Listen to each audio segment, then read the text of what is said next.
Most of you want success, but you're allergic to sacrifice. You want the body, the money, the respect, the power, but you panic the second it costs you comfort.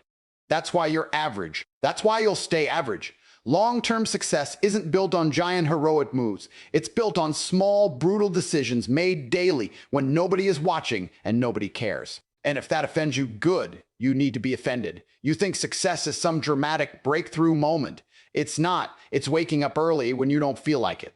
It's saying no when your weak friends say come out. It's training when you're tired. It's investing when you want to spend. It's staying silent when your ego wants to react. Small sacrifices, tiny cuts, over and over. That's the language of winners. And here's the truth most men are too soft to understand. Discipline is a different language. I call it speaking in tongues. Not some mystical nonsense. I'm talking about a frequency the weak can't decode. When you're disciplined, you operate on a level that average people can't comprehend. They hear you say, I don't drink. They hear you say, I train every day. They hear you say, I don't waste time. To them, it sounds foreign, extreme, unnecessary. But to you, it's normal.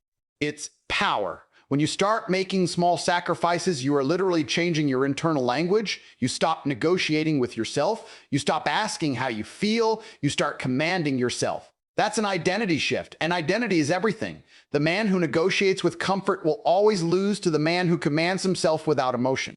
Every small sacrifice is a brick. Skip the gym, you remove a brick. Waste 3 hours scrolling, you remove a brick. Break your word to yourself, you remove a brick. Do it long enough, and your entire foundation collapses. Then you wonder why your life feels unstable. Because you built it on convenience. High-status men don't chase motivation. They engineer discipline. They sacrifice now to dominate later. They eat the boring meals. They do the silent work. They say when others spend. They invest when others party. They endure isolation when others crave validation. That's not random behavior. That's controlled behavior. And control is power. Small sacrifices compound. You won't see it in a week. You won't see it in a month. That's why most quit. They need applause. They need instant proof. But power doesn't care about your impatience. Power respects consistency. You stack enough disciplined days and suddenly your body changes. Your bank account changes. Your confidence changes. And the same people who laughed start asking for advice. But understand this, the sacrifices never stop.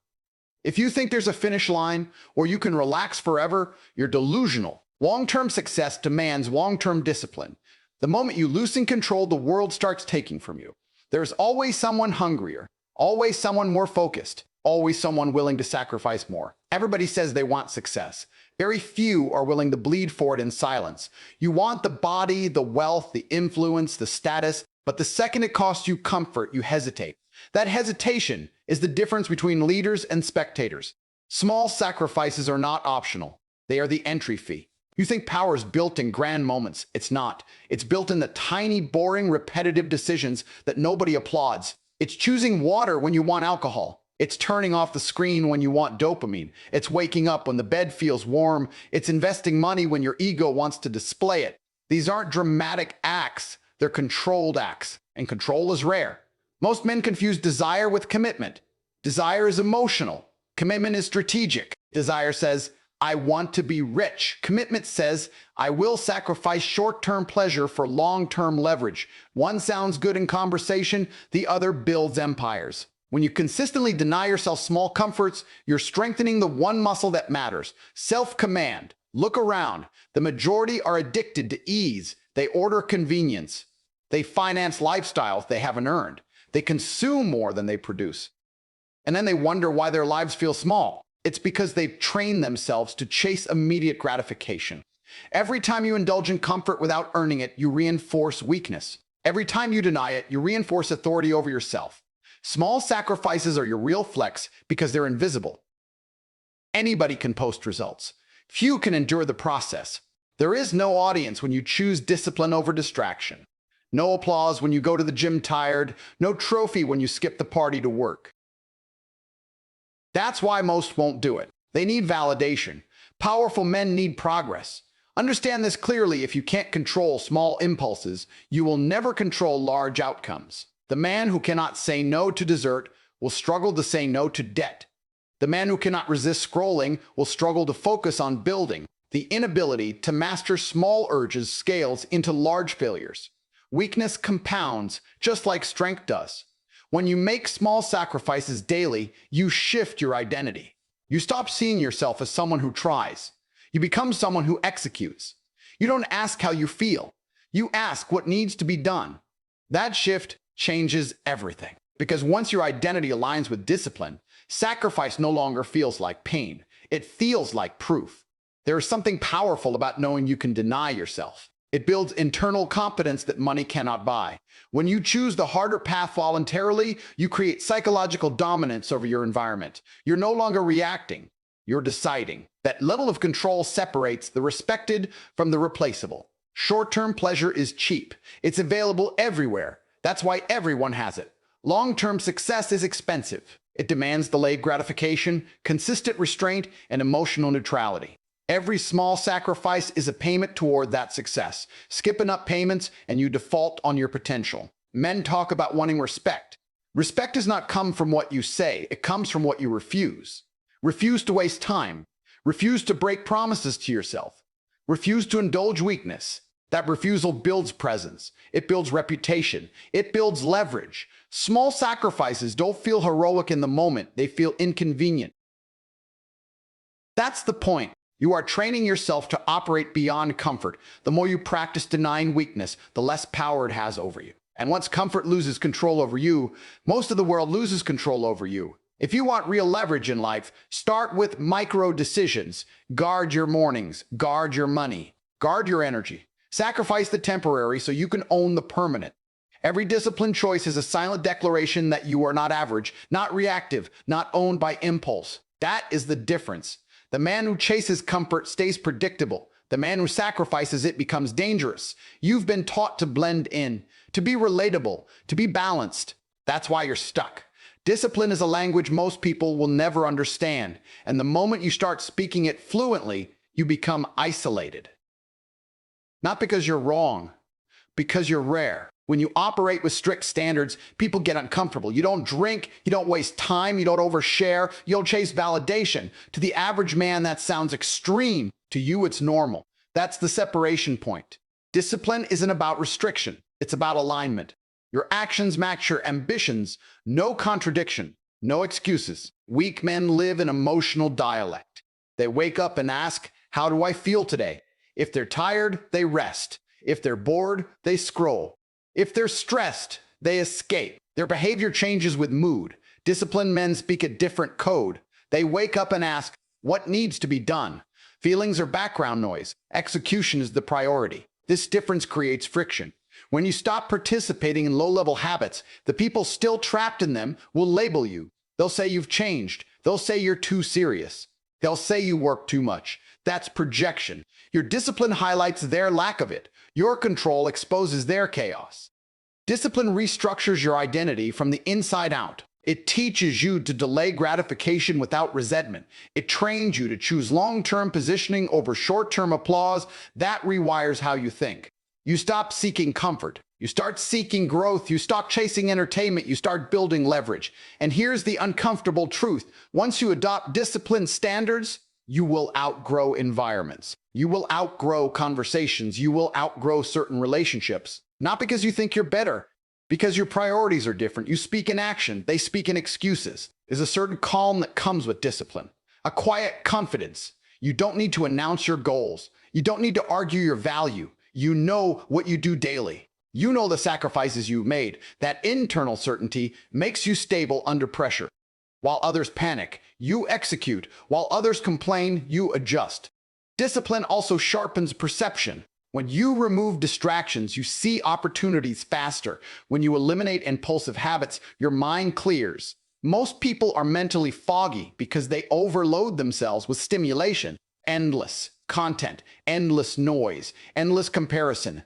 Discipline cuts that out. It filters, it focuses, it simplifies. That's why disciplined individuals often seem detached. They aren't emotionally reactive. They don't jump into every debate. They don't chase every trend. They measure, they analyze, they decide. That level of composure feels foreign to those who live in chaos. It's like you're speaking a language they never studied. But here's what they don't realize. Discipline is learnable. It's not genetic, it's not luck, it's repetition. It's choosing structure over spontaneity until structure becomes instinct. It's making hard decisions so often that hard becomes normal. At first, it feels forced. Over time, it feels natural. When you speak this language long enough, you stop seeking permission. You stop needing consensus. You stop asking for approval. You trust your systems. You trust your routines. You trust your standards. That trust creates authority, not loud authority, quiet authority, the kind that doesn't need to prove itself. Men who lack discipline live reactive lives. They respond to circumstances. Disciplined men create circumstances. They build momentum deliberately. They control inputs. They protect their time. They guard their energy. That control compounds into influence. The average man wants results without altering his behavior. The disciplined man alters behavior first, knowing results follow structure. That mindset is rare because it requires patience and humility. It requires accepting that you are the variable that must change. Once you fully adopt discipline as your operating system, you stop explaining yourself. You don't defend your standards. You don't soften your boundaries. You let your results translate for you. The world may not understand your language at first. It doesn't need to. It only needs to see what it produces. Motivation is for amateurs. It's a spark, a mood, a temporary surge of emotion that fades the second life applies pressure.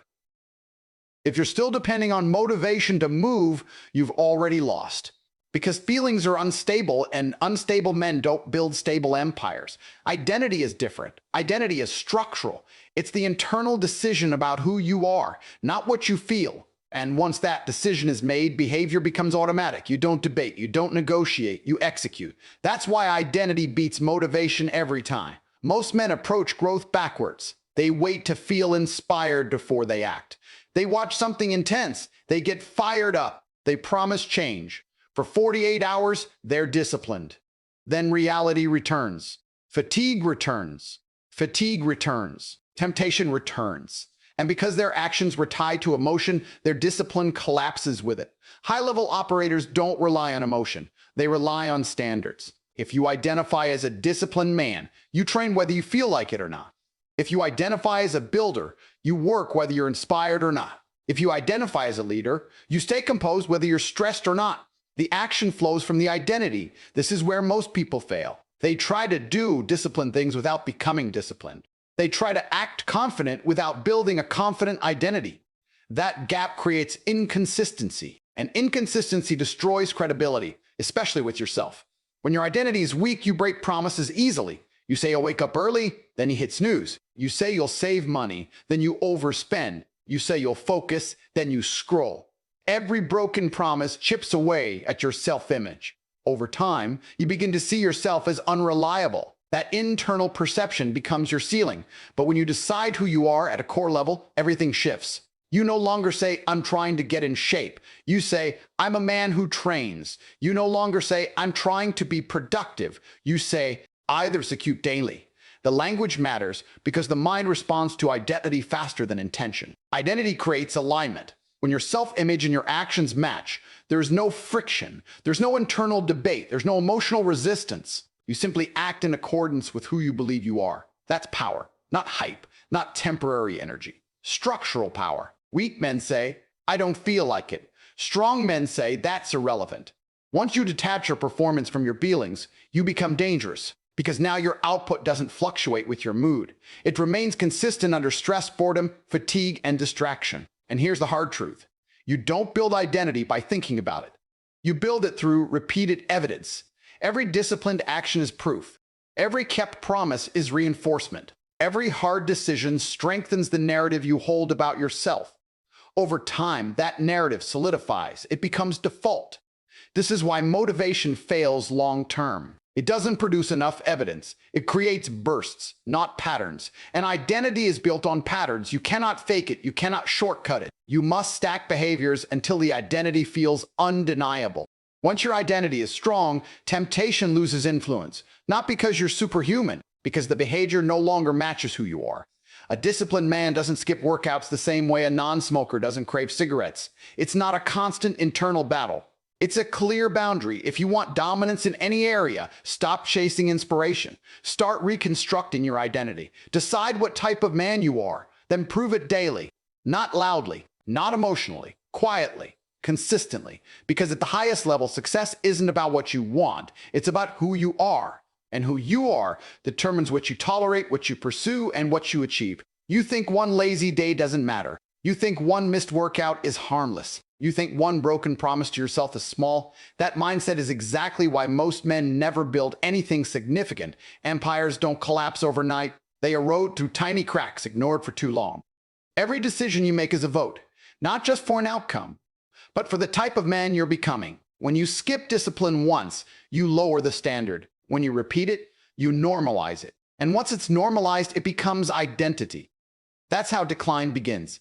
Quietly, subtly, without drama. Success is not built in massive leaps. It's built in microscopic repetitions. One focused hour, one clean meal, one extra rep, one saved dollar. None of these feel powerful in isolation. That's why weak minds dismiss them. They're addicted to visible results. They don't respect invisible progress. Compounding is ruthless. It works whether you're building or decaying. Stack disciplined days and your body transforms. Stack distracted days and your potential dissolves. The process is the same. The direction is your choice. Most men underestimate this because they judge life in weeks instead of years. The danger isn't in catastrophic failure. It's in subtle inconsistency. You tell yourself, I'll get serious next month. You postpone structure. You delay effort. Meanwhile, someone else is stacking small wins daily. You won't notice the gap immediately. But give it a year. Give it 5. The difference will be brutal. Every missed standard is not just a lost opportunity. It's reinforcement of weakness. You train yourself to tolerate less from yourself, and tolerance becomes your ceiling. If you allow mediocrity in small areas, it will bleed into larger ones. A man who can't control his schedule will struggle to control his finances. A man who can't control his habits will struggle to control his future. On the other side, disciplined repetition builds quiet confidence. When you know you've executed for 30 straight days, you walk differently. When you've honored your commitments consistently, your self-respect increases. That self-respect becomes momentum. And momentum is dangerous in the hands of a focused man. The world glorifies dramatic transformation, overnight success, viral breakthroughs, sudden wealth. That narrative is misleading. Real power is boring at first. It's routine. It's predictable. It's showing up when nothing exciting is happening. That's the stage where most men quit. They crave stimulation more than progress. Understand this clearly. The small decisions are never small. They are seeds, and seeds grow. Plant discipline daily, and you harvest strength. Plant laziness daily, and you harvest regret. The harvest does not negotiate. It reflects what you planted. There is also a psychological edge in stacking small wins. When you complete difficult tasks repeatedly, you build internal trust. You start believing in your own execution. That belief reduces hesitation. It sharpens decisiveness. It increases risk tolerance because you trust your capacity to handle pressure. In contrast, inconsistent behavior breeds doubt. Doubt slows action. Slow action kills opportunity. By the time you decide, someone else has already moved. That's the cost of failing to respect small decisions. They shape your speed. They shape your confidence. They shape your reputation. If you truly understood the power of repetition, you would guard your habits aggressively. You would treat every day as leverage. You would stop dismissing small actions as irrelevant, because over time, those small actions define your body, your bank account, your network, your mindset. Nothing compounds faster than discipline. Nothing erodes faster than neglect. The gap between average and elite is rarely talent. It's accumulated decisions. Tiny, controlled, consistent decisions that most people were too impatient to make. Ignore the small things and they will define you. Master the small things and they will elevate you. Comfort has destroyed more potential than failure ever will. Failure at least teaches. Comfort sedates. It whispers that you've done enough. It convinces you that average is acceptable. It slowly lowers your standards until mediocrity feels normal. And once that happens, ambition dies quietly. The most dangerous thing about comfort is that it doesn't look like a threat. It looks like relaxation. It looks like reward. It looks like balance. You work a little, then you indulge a lot. You push briefly, then you coast for days. You tell yourself you deserve it. Meanwhile, your edge dulls. Talent means nothing without control. They're intelligent men stuck in entry-level positions, athletic men out of shape, creative men broke, not because they lack ability, because they lack restraint. They cannot resist distractions long enough to convert potential into performance. Comfort trains you to prioritize feelings over outcomes. If something feels difficult, you avoid it. If something feels boring, you postpone it. If something feels uncomfortable, you rationalize skipping it. That pattern becomes automatic.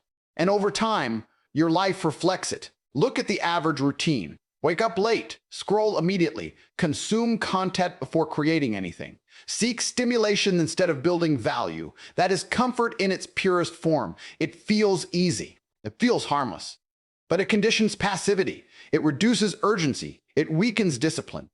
High performers treat comfort with suspicion. They don't chase it. They regulate it. They understand that growth lives on the other side of inconvenience. Training when you're tired. Studying when you'd rather relax. Working when no one is watching. That friction is where capacity expands. Comfort also kills competitive drive.